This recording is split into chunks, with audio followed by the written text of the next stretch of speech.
시청자 여러분 안녕하십니까? 최근 조선중앙텔레비전에서 방송되는 프로그램을 분석해서 북에 대한 다양한 정보를 편견 없이 선입견 없이 바르게 전해드리는 북녘의 하루 김창현입니다.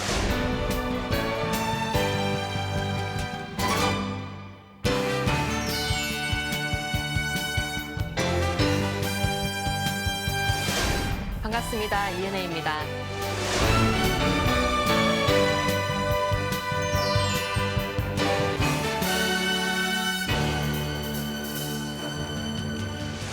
오늘도 우리가 몰랐던 북의 모습, 우리와 다르지 않은 그곳 주민들의 사는 이야기 전달해 드리겠습니다. 북녘의 하루를 통해 만나볼 주요 소식입니다. 북녘 돋보기 시간에는 전 세계 인사들로부터 받은 진귀한 선물들이 전시된 국제 친선 전람관의 어마어마한 규모를 만나보시죠. 인민 생활 경제 향상을 위해 경공업 종사자들이 가져야 할 자세를 소개해드립니다. 북은 과학기술 인재 양성에 큰 관심을 기울이고 있는데요. 다양한 과학기술 소식을 전하는 상식 프로그램 준비해봤습니다.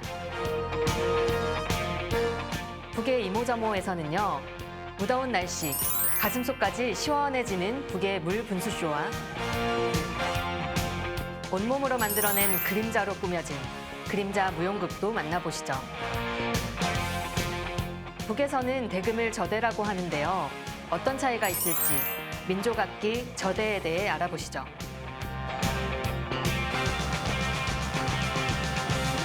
마지막으로 북 최초 인민교원 칭호를 받은 김수복 선생님의 헌신과 사랑 이야기를 오늘의 인물에서 만나보시죠.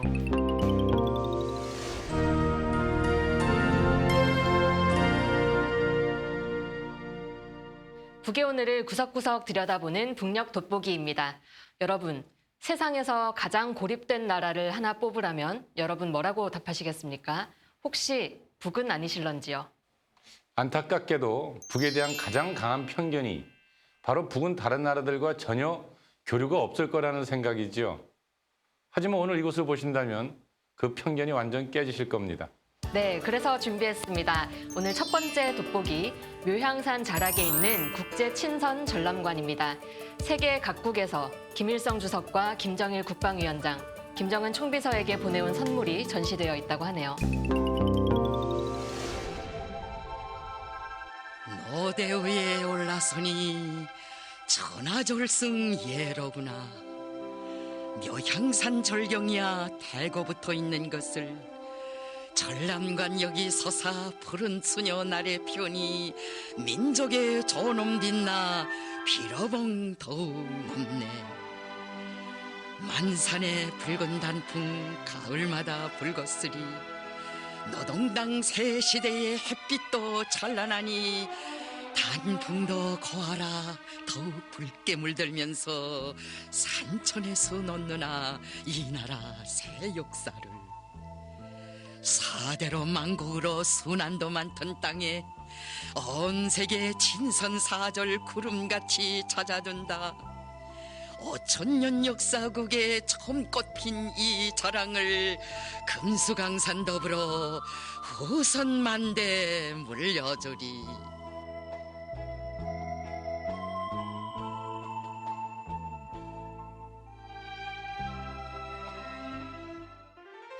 이곳은 김정은 총비서가 받은 선물을 모아놓은 전시관으로 보입니다. 이 선물은 옥돌로 만든 금룡어 공예품입니다. 중국 단동의 가빈 오금 전기동력 유한공사에서 2013년 11월 27일 선물했다고 합니다. 중국에서는 예로부터 금룡어를 집에서 기르면 온갖 복을 가져다 준다는 전설이 내려오고 있다는데요. 북의 인민이 행복하길 바라는 마음을 담아 선물했다고 합니다. 이 회사의 이사장은 금룡어 작품을 만들기 위해 갑오로 보관하고 있던 옥을 직접 재료로 내놓았다고 합니다. 작품 아래 받침대는 중국에서 활을 쫓는 나무로 알려진 복숭아 나무로 만들어졌다고 하고요. 단동 가빈오금 전기동력 유한공사 올림이라는 금속판이 붙어 있습니다. 이 선물은 2013년 9월 9일 러시아 이스카몰리아 유한 책임회사 총사장 세르게이 알렉세이비치 표도로브가 김정은 총비서에게 선물한 흰 곰털 가죽입니다. 원래 총사장은 러시아 전통 풍습대로 금속 세공 무늬가 새겨진 선물용 다반을 준비했다가 자기의 성의가 부족한 것 같다며 희귀동물인 흰곰의 털가죽으로 선물을 바꾸었다고 합니다. 심지어 유명 사냥꾼을 고용해 중량 680kg나 되는 흰곰을 잡아 직접 가죽 공장에 의뢰해 만들었다고 하네요. 이건 승리의 화신 게오르기 장군이라는 작품명의 은도금 공예품입니다. 러시아 마스체르스트로이 대외 유한 책임회사 사장 미하일 유리에비치 로바노브가 2013년 1월 8일 준 선물인데요. 게오르기 장군은 러시아 국력 강화에 특출한 공헌을 세운 장군이라고 합니다. 모든 전투에서 단 한 번도 패배한 적이 없어 러시아에서는 백승의 게오르기 장군이라 불린답니다. 증정문에는 선물을 보낸 이의 이름과 받는 사람인 김정은 총비서의 이름이 새겨져 있습니다. 네, 오늘 소개해드린 영상은 김정은 총비서가 받은 선물을 다룬 시리즈, 그중에 66편인데요. 선대 지도자들의 선물까지 다루면 제법 방대하겠죠. 네, 다음 돋보기는 북의 경공업 분야에 관련된 소식을 전해드리겠습니다. 우리 머릿속에 또 이런 편견이 있죠. 북은 여전히 아이들이 굶주리고 있는 가난한 나라라는 인식입니다. 그런데요, 북의 보도들을 보면 양보다는 질이 우선이다. 질 향상을 위해 노력해야 한다. 그런 이야기를 자주 하더라고요. 가난 극복이 아니라 생활 향상에 방점이 찍혀 있는 것 같습니다. 네, 그렇습니다. 이전과 비교해보면 오늘날 김정은 시대의 가장 큰 특징인데요. 인민생활의 획기적 향상을 가장 중요한 목표로 설정하고 이에 따른 경공업의 질적 도약을 위해 모든 노력을 기울이고 있다는 점일 겁니다. 북은 경공업 부문의 중심 과업으로 현대화, 과학화, 양보다 질적 향상, 서비스 개선 등을 제시하고 있는데요. 경공업 부문 종사자들이 어떤 점에 주력해야 할지 알려주는 캠페인 영상 보시고 이야기 나눠보겠습니다. 함경남도 8월 3일 인민소비품 전시회에는 도안의 수십 개 단위에서 내놓은 1,300종의 16만 점의 인민소비품들이 전시됐습니다. 이번에 우리가 전시회를 준비하면서 힘을 넣은 것은 품종 확대와 품질 개선에 힘을 넣었습니다. 이번에 특히 보다 좋은 것은 공장 기업소들에서 큰 제품들만이 생산되던 것을 이제는 식은 간이 작업반, 직매점 미용반, 상업 미용반들에서도 이거 자기 지방의 훈한 원리를 가지고 제품들을 제피수를 확대하고 질 개선을 하는 게 눈에 띄게 알려지고 이것이 좋다고 봅니다.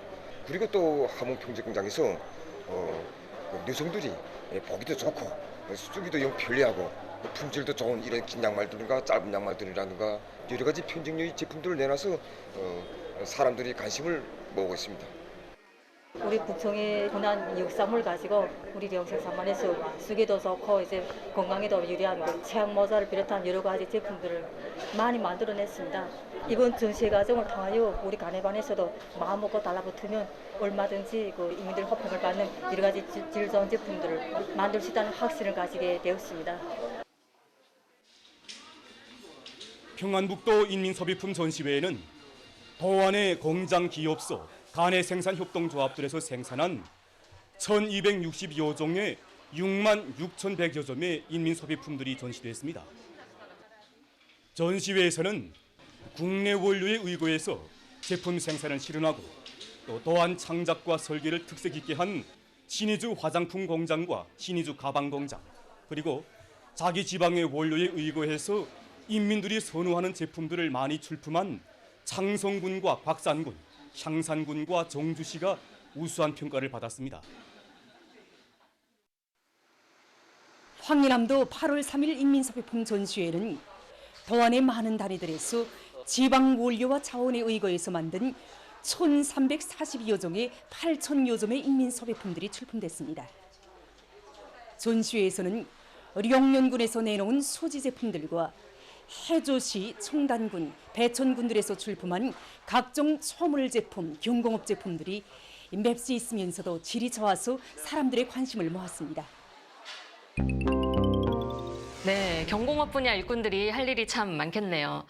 다양한 지점이 강조가 되던데요. 저는 그중에서도 지방공업 공장을 강조하는 부분 인상 깊더라고요. 이게 평안남도에서 쓸 물건은 평안남도 공장에서 만들고 한북에서 쓸 거는 한북에서 만들고 이런 개념일까요? 그렇죠. 사실 전국적으로 생활 필수품을 한꺼번에 다 이렇게 공급할 수 있는 공장들이 많이 있지는 않을 테니까요. 그래서 북의 경공업이 발전하는 데는 지방공업 발달이 관건적 문제로 보여집니다. 아무래도 지방공업은 평양 공장들보다 형편이 열악하기 때문이겠죠. 무엇보다 중요한 것은 그 지역에서 나는 원료로 지역의 특성에 맞게 그 물건을 생산하는 것입니다. 그래서 모든 시와 군의 일꾼들은 자기 지역 인민들의 생활을 전적으로 책임진다는 마음으로 해라. 이렇게 강조하고 있는 거겠네요. 그렇죠. 또 자체 노력도 강조하지만 또 이 중앙공업 공장들에게 지방공업 공장들에게 필요한 설비, 부속품, 원료, 자재 등을 지원하거나 또 기술 협력에 나설 것을 적극 권장하고 있기도 합니다. 그리고 명제품, 명상품 이런 이야기도 눈에 가던데요. 우리가 자주 쓰는 명품이라는 그런 단어도 생각이 나고요. 그리고 선질 후량의 원칙, 그러니까 질을 먼저 충족하고 양을 그다음 담보하라 이런 뜻인 거죠. 그렇죠. 지금 북의 경공업 관련된 구호 중에 가장 지금 많이 내세우고 있는 게 세계와 경쟁하라, 세계에 도전하라, 세계를 앞서 나가라 이런 구호들이거든요. 그러니까 한마디로 말하면은 인민들의 요구를 충족시키는 수준에서 멈추지 말고 세계의 그 명품들과 경쟁해서 이길 수 있는 그런 높은 수준의 이 질을 보장하라 이런 구호라 보여집니다. 사실 요즘에 이제 북에서 만든 여러 제품들을 보면 몰라보게 이제 세련돼졌다는 느낌을 받으실 거예요. 포장도 아주 현란하지 않습니까?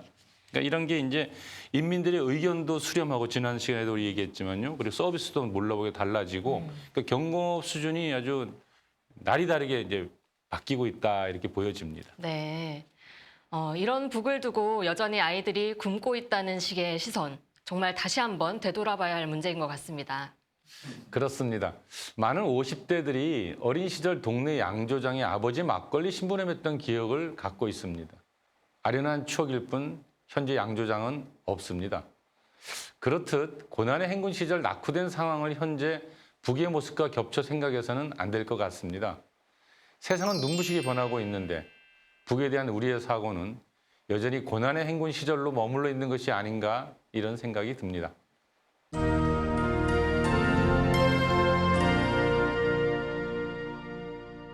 최근 보도된 북의 소식을 전하는 북은 지금입니다. 북은 전민 과학기술 인재화를 추구하고 있습니다. 그만큼 모든 국민이 과학기술을 배우는 데 큰 관심을 기울이고 있죠.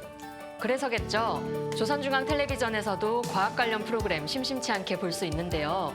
오늘은 전 세계의 다양한 과학기술 소식을 전하는 세계 상식 프로그램 함께 보시겠습니다.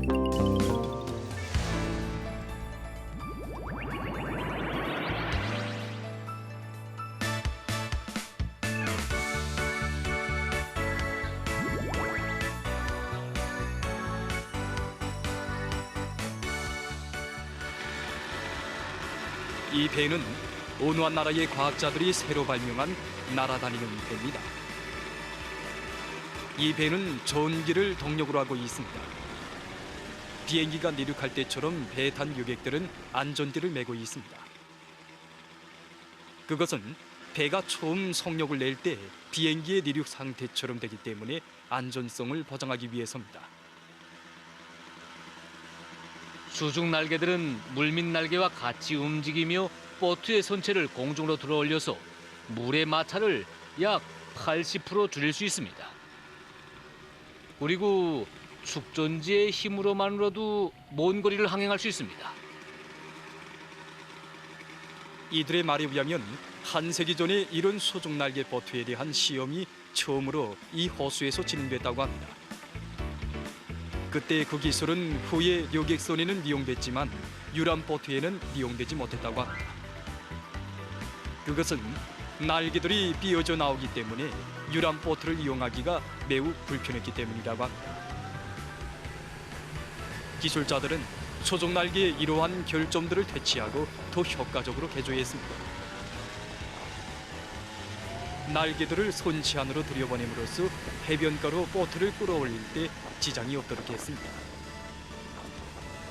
또한 전기를 동력으로 이용함으로써 지난 시기의 소종 날개 보트들보다 먼 거리를 갈 수 있습니다. 현대 기술의 도입으로 해서 이 배는 호수나 바다에서 그전보다 더 안전하게 항행할 수 있습니다. 보트 모리에 있는 수감 장치들은 파도를 탐지하며 안전한 항행을 보장할 수 있게 날개의 각도들을 조절합니다.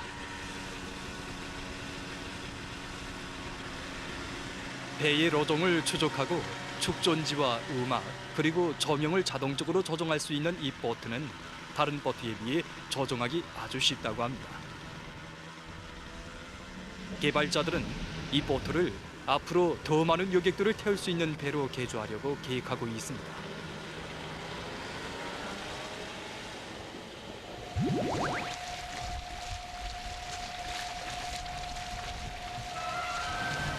온화한 나라에서 처음으로 되는 바다 항행 전기배를 만들었다고 합니다. 12명이 타게 된 이 전기배는 오목한 바다 시험을 거치게 된다고 합니다. 승용차나 비행기 그리고 배를 통한 수송은 지구의 이산화탄소 방출의 4분의 1을 차지하고 있습니다. 우리는 환경오염을 막고 녹색 환경을 마련하기 위해서 이 배를 만들었습니다. 전기를 동력으로 하기 때문에 이 배는 지금 이산화탄소 방출이 전혀 없습니다. 축전지의 충전은 3시간이면 충분합니다. 제작자들은 지난 5달 동안 배기관과 조종 및 충전 체계들을 실제 바다 환경에서 시험해 보았는데 좋은 결과를 얻었다고 합니다. 앞으로 바다에서도 전기를 동력으로 하는 이런 배들이 많이 출현하면 지구의 환경은 보다 개선될 것입니다.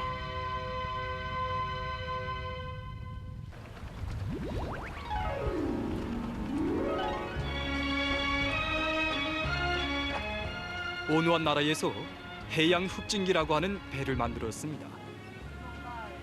일명 진흥 어물 청소배로 불리는 이 배는 항구 지역을 깨끗이 청소하는 데 도움을 주게 됩니다. 이 배는 우르를 다니면서 소지병과 같은 어물들을 걷어들입니다. 화면에서 보시다시피 배 2대를 나란히 묶었는데 그 사이에는 벨트 컨베어가 설치되어 있습니다. 이 벨트는 바다에서 떠다니는 어물들을 수집하기 위해서 수심 1m까지 닿습니다. 어물들이 벨트에 오르게 되면 물이 빠지면서 뒤에 있는 통에 담겨지게 됩니다. 배의 양쪽에는 2개의 발동기가 있는데 속도를 변경시키면서 전진할 수도 있고 그 자리를 돌 수 있습니다. 이 배가 제작되기 시작한 것은 4년 전이었다고 합니다. 보다시피 이 배는 원격 조종기 위에 움직입니다. 수백만 톤에 달하는 수지병과 비닐주머니, 수지놀이감과 기타 다른 어물들이 년간 물가나 강 그리고 개울을 통해서 바다로 흘러들면서 고래를 비롯한 바다 생태계를 위험에 빠뜨리고 있습니다. 우리는 이 배가 바다를 오물이 없는 깨끗한 바다로 되게 하는데 조금이나마 도움을 줄 것이라고 봅니다. 이들은 배의 실시간 자료를 항구에 전송하기 위해서 5세대 무선 연결망을 이용했다고 합니다. 그것을 통해 이 배의 정확한 위치를 알 수 있으며 또 얼마나 오랜 시간을 가동했고 어물을 얼마나 모아들였는가도 알 수 있다고 합니다. 환경을 보호하기 위한 착상에서 개발된 이 배는 많은 사람들의 관심을 모으고 있습니다.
조선중앙텔레비전에서 방영되는 다양한 프로그램을 모아 보여드리는 북이모저모 시간.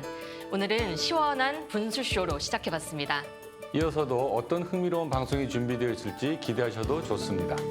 여러분, 어린 시절에 하던 그림자 놀이 기억하시나요? 왜 손으로 이렇게 기러기도 만들고 오리도 만들고 그랬었잖아요. 온몸을 사용한 그림자로 재미있는 이야기 무용극을 만들었다는데요. 그림자 무용 함께 보실까요?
네, 무용에 이어 이번에는 우리 고유의 음악에 대해 함께 살펴볼까 합니다. 북에서는 대금을 저대라고 한다는데요. 이 저대에 대한 소개 영상 함께 보시겠습니다. 들으면 들을수록 아름답고 풍만하면서도 짙은 민족의 향취와 그 우수성으로 하여 세상 사람들의 경탄을 자아내는 자랑스러운 우리의 민족악. 오늘 이 시간에는 대표적인 민족악기의 하나인 조 대에 대해서 얘기하겠습니다.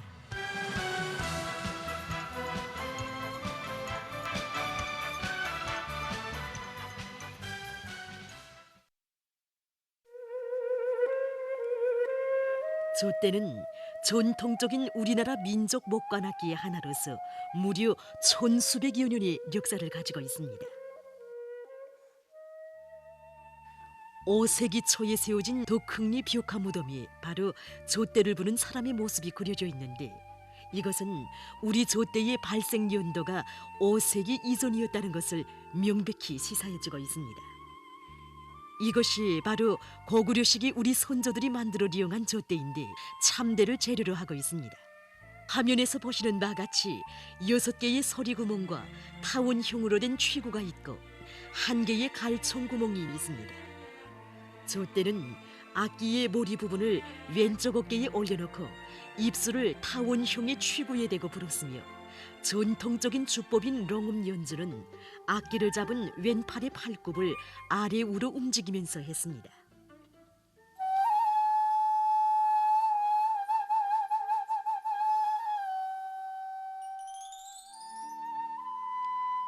유순하고 부드러우면서도 구성지고 우아한 울림을 가진 조대는 그 우수성으로 해서 고구려로부터 교리의 나라들인 백제, 신라, 가야, 지효는 일본에까지 널리 전파됐습니다. 이 과정에 조대는 대함, 중함, 소함의 3가지 종류의 조대로까지 발전돼서 궁중음악과 민간음악에 널리 이용돼 왔으며, 세세년년 대를 이어 전해지며 수많은 조대 명수들과 일화들을 낳았습니다. 당의 현명한 영도 밑에 노동당 시대에 새롭게 태어난 오늘의 조대입니다. 우리나라에서는 위대한 수령님과 위대한 장군님의 현명한 영도 밑에 1960년대 후반기로부터 1970년대 초에 걸쳐 민족악기들에 대한 개량 사업이 활발히 진행됐으며, 조대도 오늘의 모습으로 새롭게 태어나게 됐습니다. 우선 악기가 매우 문화적이면서도 연주에도 편리하게 제작됐습니다. 전에는 참대나무에 6개의 음공을 파고 그것을 손으로 짚는 방법으로 연주했기 때문에 조송도 1개 조송, 조식도 5개 조식밖에 하지 못하는 등 불편한 점이 많았습니다. 그러나 지금은 굳은 박달나무에 14개 내지 16개의 음공을 파고 거기에 누르개를 붙여 칠음개는 물론 반음들도 다 낼 수 있으며 모든 조성에서 전조도 자유롭게 할 수 있습니다. 악기가 개량되면서 폭넓은 음역과 다양한 음색에 따르는 조대 서각기, 다시 말해서 원래 있던 조대에 고음 조대와 중음 조대가 새로 창작돼서 그 어떤 음악 형상도 자유자재로 할 수 있게 됐습니다.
이렇게 우리의 유구한 민족 문화 전통을 자랑하는 좆대 서각기들은 독주 악기로서만이 아니라 민족 기악 중주와 합주 그리고 혁명 가곡 음악과 영화 음악들에 적극 이용되고 있으며 특히 우리식의 주체적인 배합 관윤악에서 자기의 독특한 면모를 또렷이 과시하고 있습니다.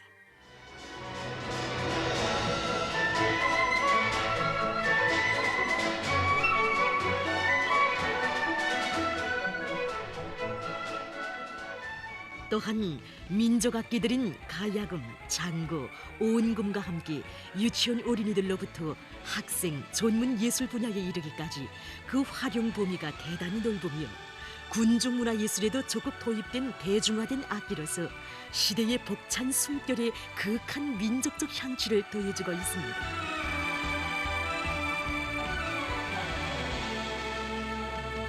천수백여 년의 유구한 역사를 민족의 덕과 슬기, 지혜와 열정으로 빛내인 우리의 민족악기 젖대는 온 나라에 더욱 활짝 뻗쳐나는 주체음악 예술의 대화원 속에 우리 민족의 우수성을 온 세상에 떨쳐가며 더욱더 빛을 뿌리고 있습니다.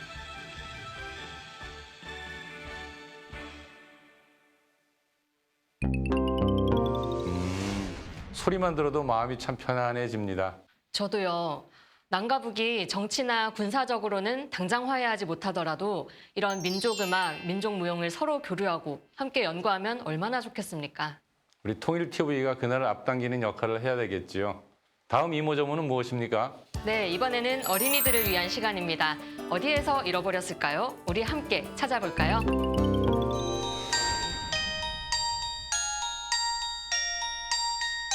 어린 동무들, 재미나는 문제풀이 시간입니다.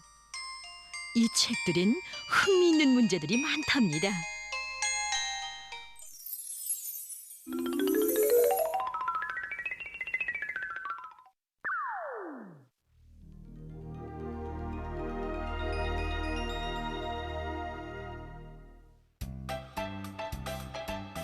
어린 동무들, 지능 문제풀이 시간입니다. 오늘은 어떤 문제를 풀어볼까요? 모두 이 그림을 보세요. 고기를 잡으러 갔던 꼬마곰이 돌아와 보니 낚싯대와 물고기만 남았어요. 어디서 무엇을 잃어버렸을까요?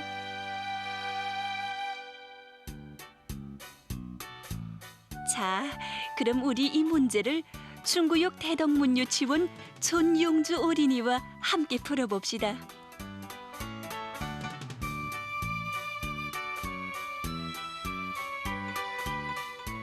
바퀴즈가 없어졌습니다. 봤겠지만 없어졌나요?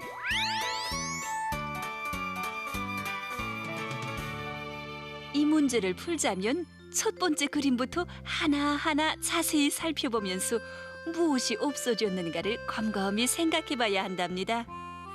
그러니 첫 번째 그림부터 보세요. 이젠 집으로 돌아가야지.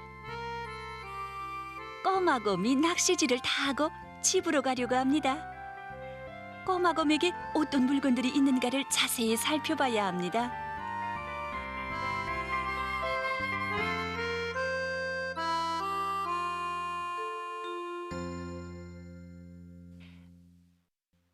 꼬마곰이 낚싯대와 바퀴를 들고 있습니다.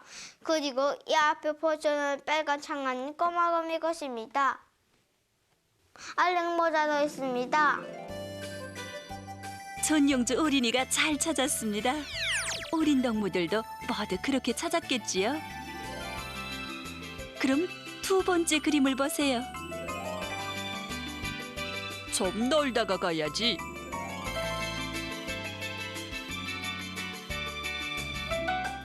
꼬마곰이 낚시질을 한다면서 풀밭에 창아를 벗어놓았는데 그냥 왔습니다. 빨간 장갑가 없어졌습니다.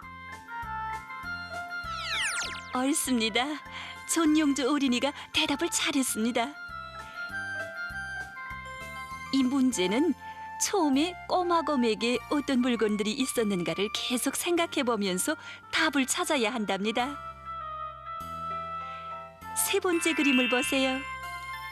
꼬마곰이 길가에서 덕무들을 만났어요. 난 붕어를 잡았단다. 무엇이 없어졌나요?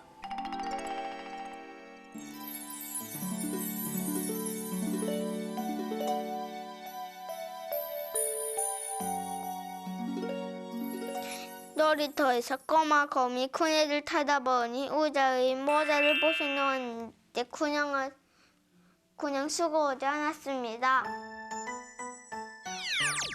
잘 찾았습니다. 낚시질을 할 때 꼬마곰은 모자를 쓰고 있었어요. 하지만 놀이터에 와선 모자를 벗어났습니다. 어린이가 꼬마곰만이 아니라 그 주변까지 잘 살펴보았습니다. 관찰력이 높습니다.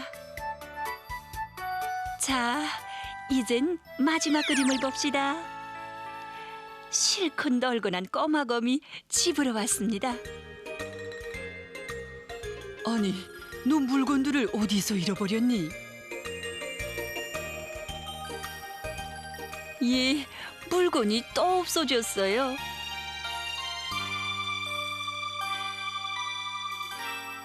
바퀴수가 없어졌습니다. 실까지 넣고 온 것 같습니다.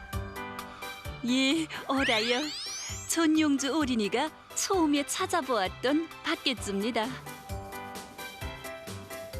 속 보면 쉬운 것 같지만 이 문제를 풀자면 관찰력과 기억력이 높아야 한답니다. 그러니 이런 지능개발 문제를 많이 풀어봐야 한답니다.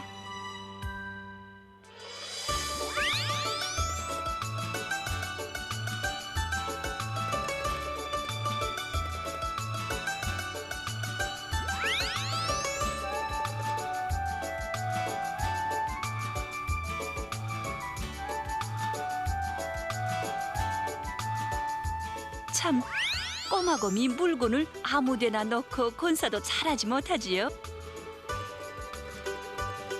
어린 놈들 속에 꼬마곰 같은 어린이가 있다면 이 시간부터 이런 나쁜 습관을 고쳐야 합니다.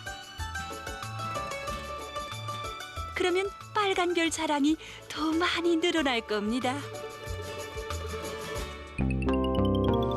코로나19가 좀처럼 종식되지 않고 있는데요. 시청자 여러분들 중에서도 재확진되신 분들도 많으실 것 같습니다. 그래서 이번에는 코로나 감염 이후 병치레 좋은 생활 습관을 함께 알아볼까 합니다. 이 시간에는 병치료에 도움이 되는 좋은 생활관 묘기에 대해서 보기로 하겠습니다.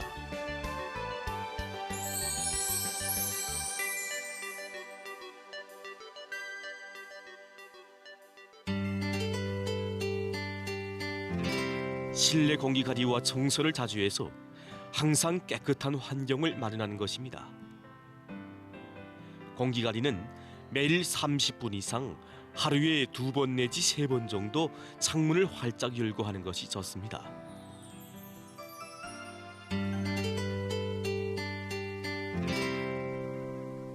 더운 물을 자주 마시는 것과 함께 모간이나 코안 세척을 매일 하는 것입니다. 하루에 마시는 물량은 2리터 정도가 좋으며 모간이나 코안 세척은 0.5% 정도의 연한 소금물이나 중조수로 하는 것이 좋습니다.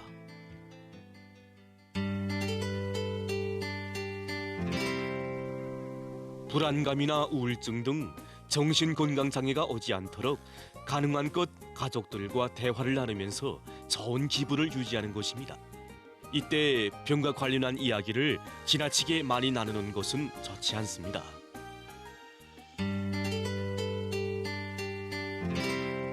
육체 운동을 하는 것입니다. 자료에 의하면 하루 동안 누워 있으면 근력이 2% 떨어진다고 합니다. 누구나 집안의 제한된 공간에서도 될수록 주동적으로 움직여야 합니다. 자리에 누워서 일어나지 못하는 경우에는 몸을 자주 돌려야 합니다. 자주 기지개를 하고 심호흡을 하거나 간단한 책 읽기와 음악 감상 등 즐거운 활동을 많이 하는 것입니다. 누구나 이런 좋은 습관들을 가지고 생활해 나간다면 자신의 건강 그리고 사랑하는 가족들과 친척 친구들의 건강에도 도움이 될 것입니다. 방송을 보는 모든 분들이 건강하게 올여름 잘 마무리하시길 바랍니다.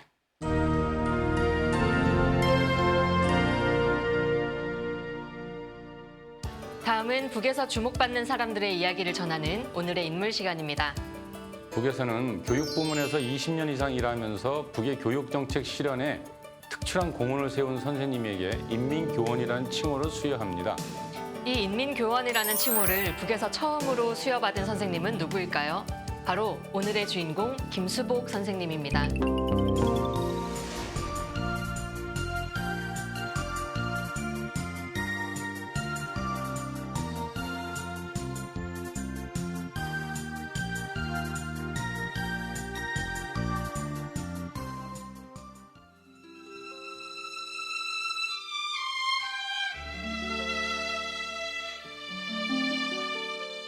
낙제를 맞은 용기가 선생님 하고 찾을 때 마음이 무거웠다. 내가 과연 그 학생에게 선생님의 자격이 있는가? 성적이 낮은 학생들이 대개 집중력이 부족하다는 것을 포착한 그는 직관교육의 효율을 보다 높이기로 결심했다. 개숙이다! 아이들이 환성을 올렸다. 그가 기숙이로 기산을 맞추는 동안 아이들의 눈은 줄곧 기숙이에 집중됐다.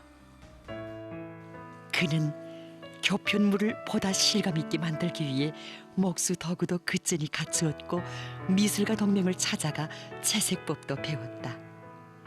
그리고 매일 밤을 새우며 교편물을 만들었다. 그가 자기 손으로 만든 교편물을 가지고 첫 시범 교수를 진행했을 때 보는 사람 누구나 감탄을 금치 못했다. 그러나 직관 교수 하나로 모든 학생들을 최우등생으로 만들 수는 없었다. 학생들의 실력을 높이자면 학교 교육 못지않게 가정교육도 중요하지 않는가? 그는 먼저 열성적인 2명의 학부형들로 아이들의 과외생활 지도반을 무었다. 자식들의 학과 실력에 대한 부모들의 관심은 높아졌으며 그 대열은 확대되었다. 점차 낙제생이 없어지고 실력 판정에서 앞선 학급으로 되었다. 그러나 아직 2명의 고정 결석자가 남아 있었다. 선생님, 난 어머니 병구안을. 선생님, 제가 어린 동생들을 돌봐야 하니 아무래도 학교를... 필 수 없는 꽃망울이란 웬 말인가? 이를 외면한다면 과연 날 진정한 교육자라고 할 수 있는가? 내가 그들의 어머니가 되자. 그는 매일 새벽 그들의 집을 찾았다. 드디어 그의 노력은 열매를 맺었다. 학급 40여 명 학생 전원이 최우등생으로 되었다. 이에 만족하지 않고 그는 분과의 교원들도 교양 개조해서 그들 모두가 학급 학생들을 최우등 우등생으로 키워낼 수 있게 했다.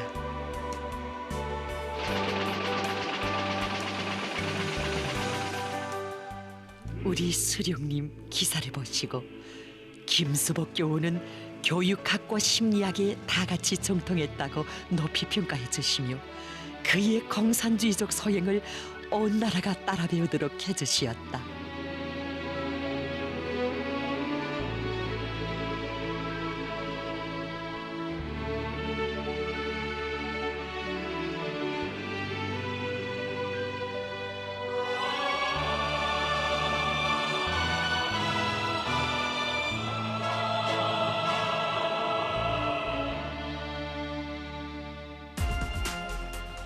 (2012년 5월 30일) 우리의 경의하는 총비서 동지 본듯하게 새 모습을 드러낸 중구역 창전소학교를 찾아주시고 교장 선생이 청춘 시절부터 한 생을 깡그리 후대 교육 사업에 바쳐온 것은 높이 평가할 만한 일이라고 그의 인생을 별처럼 빛내주시었다.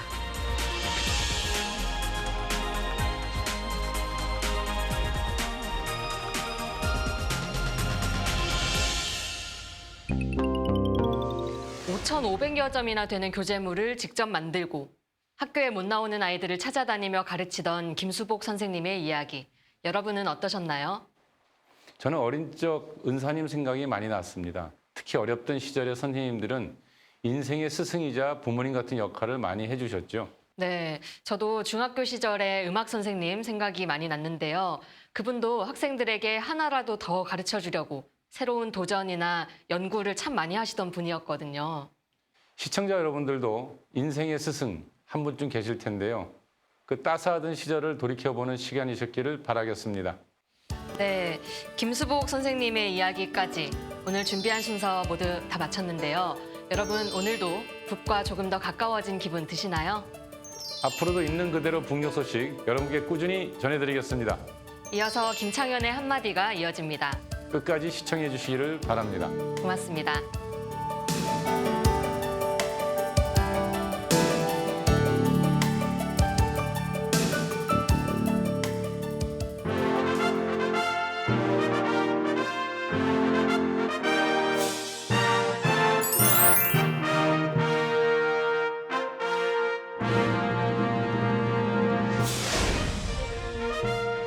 (2000년대) 초 6.15 공동선언 덕분으로 평양에 갈 기회가 몇 번 있었습니다. 방북한 사람은 누구나 반드시 사들고 오는 상품이 있었으니 바로 들쭉설이었죠.